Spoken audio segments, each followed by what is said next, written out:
क्या आपको पता है कि एंटरप्रेन्योर के कौन-कौन से टाइप्स होते हैं? क्या ही आपको पता है कि कौन-कौन सी प्रॉब्लम्स एक एंटरप्रेन्योर फेस करता है और specially when it comes to a woman? क्या आपको पता है? नहीं ना? पता भी होगा तो बताओ कमेंट डाउन। वैसे come on, welcome back children and let's start with our topic entrepreneur. This is unit 1 and we are continuing it and this is part 2 of it. इससे पहले वाली वीडियो में हमने definition, evolution of concept of entrepreneur, characteristics of entrepreneur तक cover कर लिया है। जो आज की वीडियो में हम पढ़ेंगे वो है types of entrepreneur and problem faced by entrepreneur, और उसके बाद जो पढ़ेंगे वो होगा problem faced by entrepreneur in case of womens. So start करते हैं बिना किसी टाइम बर्बाद किए। चलो अब स्टार्ट ही कर लेते हैं। सो अभी जो हम पढ़ेंगे वो है टाइप्स ऑफ एंटरप्रेन्योर्स। आप देख सकते हैं कि सेंटर में लिखा है टाइप्स ऑफ एंटरप्रेन्योर्स और ये बहुत सारे टाइप्स में बटा हुआ है। तो हम लोग एक एंटरप्रेन्योर का टाइप उठाएंगे, उसके सब पार्ट्स को देखेंगे, फिर हम उसे डिस्कस करेंगे and then will go to the next part. I know it would be time consuming but concept clarity matters. तो पहला क्लासिफिकेशन होगा क्लासिफिकेशन गिवन बाय डेनहॉफ। इसके सब पार्ट्स हैं innovative entrepreneur, imitative entrepreneur, Fabian entrepreneurs और strong entrepreneurs. ये क्या होता है अब हम जल्दी देख लेते हैं। अब देखिए, जो डिवीज़न हुआ है डेनहॉफ के द्वारा वो पहला है इनोवेटिंग एंटरप्रेन्योर्स। इनोवेटिंग एंटरप्रेन्योर्स वो एंटरप्रेन्योर होते हैं जो नया गुड मार्केट में लाते हैं। वो गुड को बनाने के लिए एक नया मेथड इंट्रोड्यूस करते हैं, न्यू प्रोडक्शन और मार्केटिंग टैक्टिक्स लगाते हैं। ठीक है, फॉर एग्जांपल मार्केट में बहुत सारी फ्रिजेज़ है। अब मैं एक नया मेथड ले आऊँ फ्रिज बनाने के लिए, कुछ इनोवेटिव टेक्नोलॉजी लगाकर, मानिए कि आपको गर्म पानी और ठंडा पानी वही फ्रिज से मिलेगा। This is something new technology. मैं ऐसा मार्केट में लेके आऊँ तो मैं इनोवेटिंग एंटरप्रेन्योर हूँ। इमिटेटिव एंटरप्रेन्योर्स वो होते हैं जो सक्सेसफुल एंटरप्रेन्योर्स की कॉपी बना लेते हैं। फॉर एग्ज़ाम्पल, अब जैसे मैंने ये फ्रिज का एग्जाम्पल दिया, अब जो इमिटेटिव एंटरप्रेन्योर्स होंगे वो ये चीज़ को देखकर कॉपी कर लेंगे। ठीक है, फेबियन एंटरप्रेन्योर्स वो होते हैं जो बहुत ज़्यादा ध्यान से एक एक चीज़ बारीकी से रख के कभी कभार हाँ पर कभी कभार नहीं कॉपी करते हैं ये डील्स को। ठीक है, और जो ड्रोन एंटरप्रेन्योर्स होते हैं वो तो कॉपी नहीं करते हैं, वो है कि जैसा चल रहा है वैसे ही चलने दो। ठीक है, they refuse to utilise opportunities to make changes in production method. ठीक है, ये तो क्लियर होगा। अब हम लोग देखते हैं जो इसका सेकेंड क्लासिफिकेशन है वो क्या है। जो सेकंड क्लासिफिकेशन है वो है according to the type of business. किस टाइप का बिजनेस है, बिजनेस एंटरप्रेन्योर है, ट्रेडिंग एंटरप्रेन्योर है या इंडस्ट्रियल एंटरप्रेन्योर है। ये सब बहुत बेसिक है, आपको ये सब का आइडिया है। बिजनेस मतलब क्या होता है, ट्रेडिंग मतलब क्या होता है, इंडस्ट्रियल मतलब क्या होता है, उसी अकॉर्डिंग ये डिवीज़न हुआ है। जैसे कि इसमें एक कॉर्पोरेट एंटरप्रेन्योर्स भी होगा। चलो देखते हैं।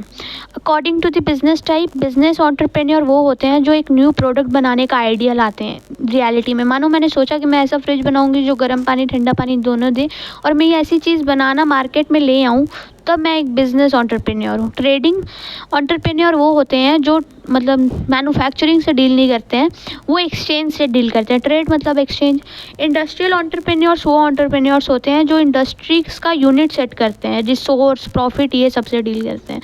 और कॉर्पोरेट एंटरप्रेन्योर्स वो होते हैं, मतलब कॉर्पोरेट सोसाइटीज़ है ना, वो अपना प्लान को डेवलप करते हैं, वो मैनेज करते हैं अपनी कॉर्पोरेट एसोसिएशंस को। ठीक है, अब नेक्स्ट वाला जो है वो है according to the use of technology. It can be divided into technical, non technical, professional entrepreneurs. चलो देखते हैं अब ये क्या है। तो it is on the basis of technology. जो टेक्निकल एंटरप्रेन्योर्स होते हैं वो फोकस करते हैं प्रोडक्शन पर, एक्चुअली प्रोडक्शन स्किल्स पर। नॉन टेक्निकल एंटरप्रेन्योर्स वो होते हैं जो फोकस करते हैं मार्केटिंग पर, डिस्ट्रीब्यूशन पर।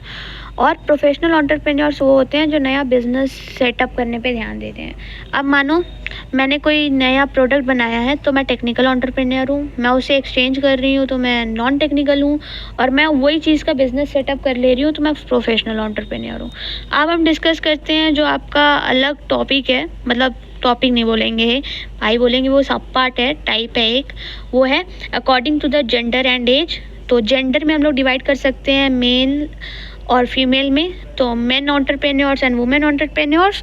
और एज में हम लोग कर सकते हैं ओल्ड एज और यंग एज। ठीक है, तो अब हम लोग पहले जेंडर में देख लेते हैं। मेल एंटरप्रेन्योर्स वो होते हैं जो बिजनेस आपने स्टार्ट किया है, जो एंटरप्राइज आपने स्टार्ट किया है, वो ओन, मैनेज और कंट्रोल कोई मेल पर्सन के द्वारा हो रही है। और वुमेन एंटरप्रेन्योर्स वो होती हैं जो बिजनेस या एंटरप्राइज जो ओन है, कंट्रोल है, वो एक फीमेल के द्वारा हो रही हैं। और मतलब जो मिनिमम शेयर है 100% शेयर होता है, उसमें 51% वुमेन का होना चाहिए अगर वुमेन एक्चुअली में कंट्रोल कर रही है, और मेल का होना चाहिए या मेल कंट्रोल कर रहा है। तो अब जो नेक्स्ट है वो है एज के बेसिस पे। एक होते हैं यंग एंटरप्रेन्योर्स। इसमें वो एंटरप्रेन्योर्स होते हैं जो एक्चुअली में अभी तक अडल्ट एज पे हो रहे हैं और उन्हें एक अपॉर्चुनिटी मिल जा रहा है कुछ नया बिजनेस स्टार्ट करने के लिए। मानो वही कहीं 14-15 ईयर्स टू 23 ईयर्स अराउंड। और ओल्ड एंटरप्रेन्योर्स वो होते हैं जो 60 साल की उम्र पार कर चुके हैं। I hope it's clear. अब जो नेक्स्ट डिफरेंस है, it is on the basis of scale. Okay, तो स्केल के बेसिस पे हो जाता है small scale entrepreneur, medium scale entrepreneur and large scale entrepreneur. अब इसको डिस्कस कर लेते हैं। स्मॉल स्केल एंटरप्रेन्योर्स वो होते हैं जिनका investment up to 1 crore rupees होता है। मीडियम स्केल एंटरप्रेन्योर्स वो होते हैं जिनका इन्वेस्टमेंट उनके एंटरप्राइज में एंटरप्राइज में एक्चुअली 1 करोड़ टू 5 करोड़ होता है। और लार्ज स्केल एंटरप्रेन्योर्स वो होते हैं जिनका इन्वेस्टमेंट 5 करोड़ से ज़्यादा होता है। ठीक है, अब जो नेक्स्ट मेन टॉपिक आ रहा है इसके अंडर में वो होगा अकॉर्डिंग टू द मोटिवेशन, जो आप अपने लेफ्ट हैंड साइड पर देख सकते हैं। उसके सब पार्ट्स है प्योर एंटरप्रेन्योर और इंड्यूस्ड एंटरप्रेन्योर। चलो इसको डिस्कस कर लेते हैं। तो जो प्योर एंटरप्रेन्योर्स होते हैं वो रईसज़ादे होते हैं, आप समझ सकते हो, जिनके पास पैसा है, कुछ नहीं करना है तो चलो एक नया बिजनेस सेटअप ही कुछ इनोवेटिव आइडिया लगाकर स्टार्ट कर लेते हैं। और जो इंड्यूस्ड एंटरप्रेन्योर्स होते हैं वो गवर्नमेंट की इनिशिएटिव, फैसिलिटीज़, सब्सिडीज़, ये सब कुछ को देखकर सोचते हैं कि चलो अब हम कुछ बिजनेस स्टार्ट करते हैं। तो प्योर एंटरप्रेन्योर्स के पास खानदानी चीज़ें होती है, बल्कि इंड्यूस्ड एंटरप्रेन्योर्स के पास नहीं। अब जो नेक्स्ट टॉपिक है वो है अकॉर्डिंग टू कैपिटल ओनरशिप। जो कैपिटल ओनरशिप होती है वो प्राइवेट एंटरप्रेन्योर की हो सकती है, स्टेट एंटरप्रेन्योर या जॉइंट एंटरप्रेन्योर की हो सकती है। जैसे कि अब जो प्राइवेट एंटरप्रेन्योर्स होते हैं वो अकेले होते हैं या ग्रुप में होते हैं, जो पूरी अरेंजमेंट, रिस्क, सब कुछ अकेले करते हैं, नई नई टेक्नोलॉजीज लगाते हैं और प्रॉफिट भी खुद ही रखते हैं। स्टेट एंटरप्रेन्योर्स वो होते हैं जो स्टेट बाय गवर्नमेंट चलते हैं। ठीक है, स्टेट मतलब गवर्नमेंट के अकॉर्डिंग चलते हैं। जॉइंट वेंचर वो होते हैं जिसमें दोनों का कॉम्बिनेशन होता है, प्राइवेट एंटरप्रेन्योर्स का भी और स्टेट एंटरप्रेन्योर्स का भी, दे गो हैंड इन हैंड। ठीक है, अब जो नेक्स्ट टाइप है वो है टाइप ऑफ प्रोफेशनल्स, जिसमें आते हैं ट्रेडिंग एंटरप्रेन्योर, जैसे मैंने बताया वो ट्रेड करते हैं। मैन्युफैक्चरिंग एंटरप्रेन्योर्स मैन्युफैक्चर करते हैं। एग्रीकल्चर एंटरप्रेन्योर्स जो एग्रीकल्चर डिपार्टमेंट को अंडरटेक करते हैं। ठीक है, नेक्स्ट है stages of development, which includes first generation, second generation, classical entrepreneurs. first generation entrepreneurs वो होते हैं जिनका कोई खानदानी बैकग्राउंड नहीं होता है, they newly start this by their own skills. second generation entrepreneurs वो होते हैं that inherit family business और this go generation to generation. classical entrepreneurs वो होते हैं जो कोई प्रॉफिट नहीं कमा रहे हैं, बस सरवाइव कर रहे हैं स्टेज पे। ठीक है, नेक्स्ट है some types of entrepreneurs which include solo operators, जो अकेले ऑपरेट कर रहे हैं, रिस्क ले रहे हैं, सब कुछ ऑर्गेनाइज कर रहे हैं। इन्वेंटर्स जो नई टेक्नोलॉजी को इन्वेंट करके कुछ नया बना रहे हैं। चैलेंजर्स जो चैलेंज एक्सेप्ट करके कॉम्पिटिटिव मार्केट में स्टैंड ले रहे हैं। ठीक है, एक्टिव पार्टनर्स जो एक्टिव रोल ले रहे हैं प्रोडक्शन में, स्टार्टिंग अप में, सब कुछ में। बायर्स जो बहुत ज़्यादा रिस्क नहीं ले रहे हैं बट सामान खरीद ले हैं। Next one is life timers, जो हैं वो एक्चुअली में अपनी लाइफ को ही बिजनेस बना लेते हैं। अब जो नेक्स्ट ब्रॉड टॉपिक है वो है प्रॉब्लम फेस बाय एंटरप्रेन्योर्स, ये डिस्कस करते हैं। It's actually not easy to be a entrepreneur. जो प्रॉब्लम्स वो फेस कर रहे हैं उसका पहला है लैक ऑफ फंडिंग। उन्हें सही मात्रा में कैपिटल नहीं मिल रहा है कि वो अपना बिजनेस को रन कर सके, डिफ़िकल्टीज ना फेस करें। दूसरा है उनका कैश फ्लो अच्छे से मैनेज नहीं हो रहा है, उनका एक्सपेंस ज़्यादा हो जा रहा है और उनका प्रॉफिट और मनी इतना नहीं हो रहा है कि वो अपने एक्सपेंस को कवर कर सके। तीसरा है they are not able to hire right talent. Actually there are many persons actually performing different task. किसी का सेल्स का कैपेबिलिटीज़ अच्छा है, किसी का परचेज का। They are not able to trust that employ कि वो अच्छे से ये काम कर सकेगा। हाई कंपटीशन, सही बात है, एंटरप्रेन्योर्स की जॉब में बहुत कंपटीशन है। कहीं बैठो सुनो तो हर 2 दिन बाद न्यूज़ में बातों में पता चलता है कि किसी ने कुछ नया सेटअप कर दिया है। तो it's very competitive in nature.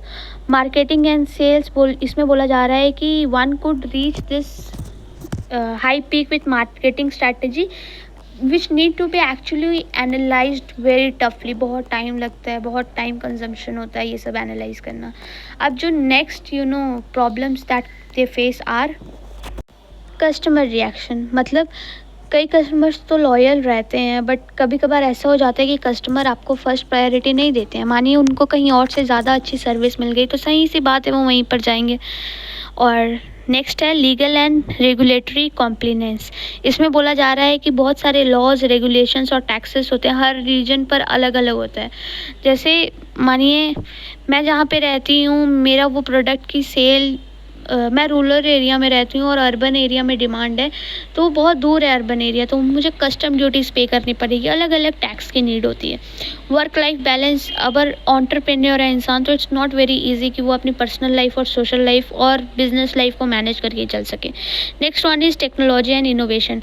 सही बात है, जब तक चाँद नीचे जाता है तब तक एक नया टेक्नोलॉजी आ जाता है। सूरज उगने से पहले एक नई टेक्नोलॉजी आ जा रही है। तो it's very competitive in terms and hard to get into new technologies and adopt that easily. अब जो हम लोग डिस्कस करने वाले हैं वो है सबसे बड़ा महत्वपूर्ण टॉपिक, वो है problem faced by any guesses. Comment कर दो, comment. Do like share subscribe guys, बहुत मेहनत लगती है बट स्टिल चलो पढ़ते हैं।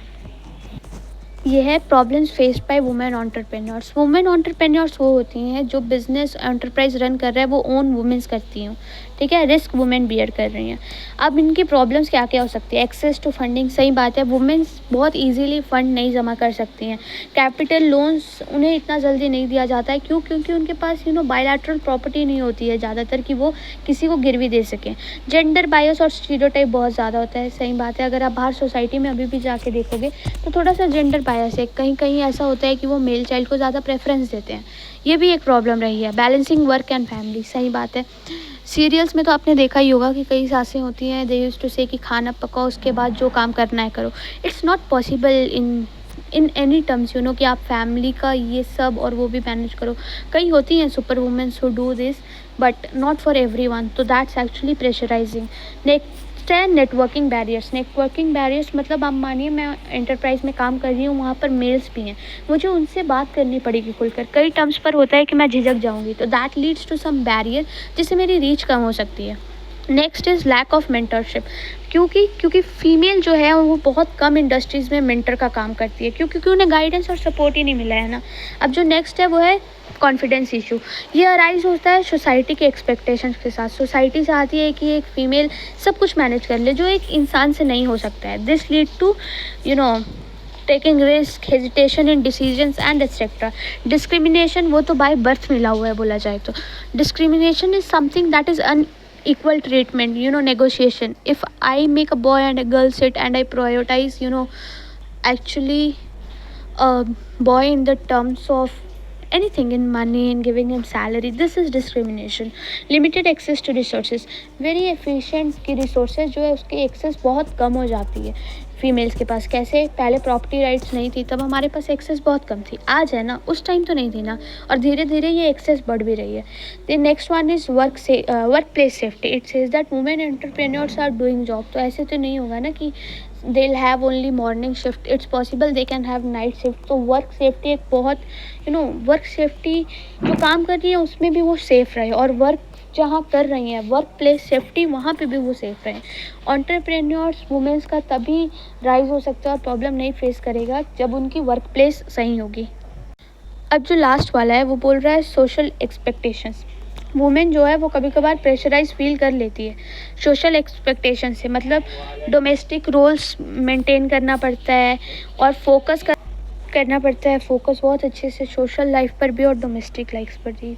जो हमने इस पूरी वीडियो में डिस्कस किया है वो है एक्चुअली कि इस पार्ट में जो हमने डिस्कस किया था वो था problem faced bye entrepreneurs in common, specially in terms of women. हमने टाइप्स डिस्कस कर लिया है। पार्ट 1 में हमने डेफिनेशन, कैरेक्टरिस्टिक्स डिस्कस कर लिए हैं, साथ में इवोल्यूशन भी कर लिया है। So guys, thank you, the lecture is complete. पर डू लाइक, सब्सक्राइब, शेयर, बहुत मेहनत है, and wait for upcoming parts. Thank you.